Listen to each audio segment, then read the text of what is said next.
So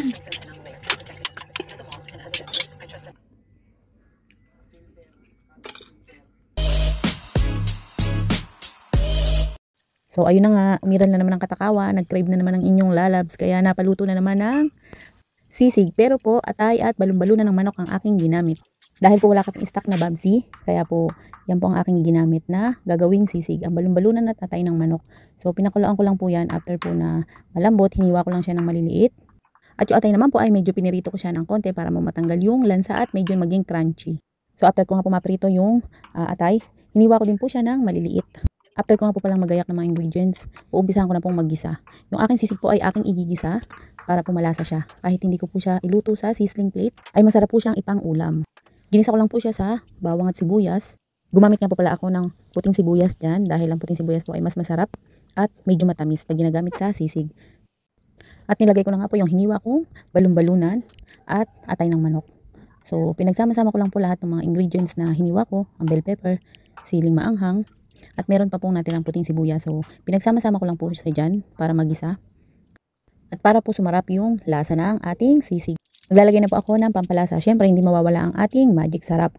At naglalagay din po ako ng toyo. Depende rin po sa inyo kung gaano kadami ang inyo ilalagay. At para po magkaroon ng kulay ang ating sisig, naglalagay din po ako ng konting oyster. Paghalu-haluin lang po yung ating ingredients. After 5 minutes, pwede na po siyang ilipat sa sizzling plate. Ayan, pinainit ko na po yung sizzling plate at naglagay na ako ng butter para po masarap yung ating ginisang atay at balon-balunan. Dapat may butter pag po nilagay nyo sa sizzling plate. Ayan, sana po masarap yung aking lutong champ. So lalagyan ko pa po yan ng itlog. Ayan, dahil nakikita ko nga po nilalagyan ng itlog sa ibabaw at ng mayonnaise. So nilagay ko po sa plastic yung aking mayonnaise dahil nasa garapon para po ma-design ko siya ng ganyan. hindi po nakabattle yung aking mayonnaise nasa garapon. So pag nilagay ko po dyan ng kutsara, hindi po siya aayos ng ganyan. Kaya po naisipan ko na ilagay sa plastic. Syempre para-paraan po ang inyong lalabs. Ayan, at finish na po ang ating sisig na atay balon-balunan. At syempre bago tikman, bago kumain, hindi mawawala ang picture. Ayan, itatry na po natin kung anong lasa ng aking sisig. Mukha naman po siyang masarap. Try ko lang po, try.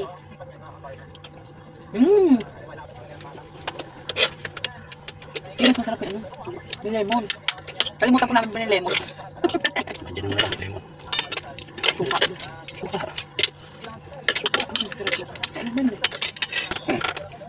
Kumakas maliit. Yan. Wala po lemon, suka na lang. Yuka.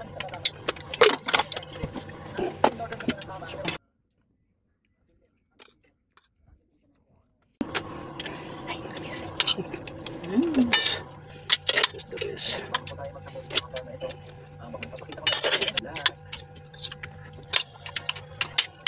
Juice po to, juice. Sarap. Kain po.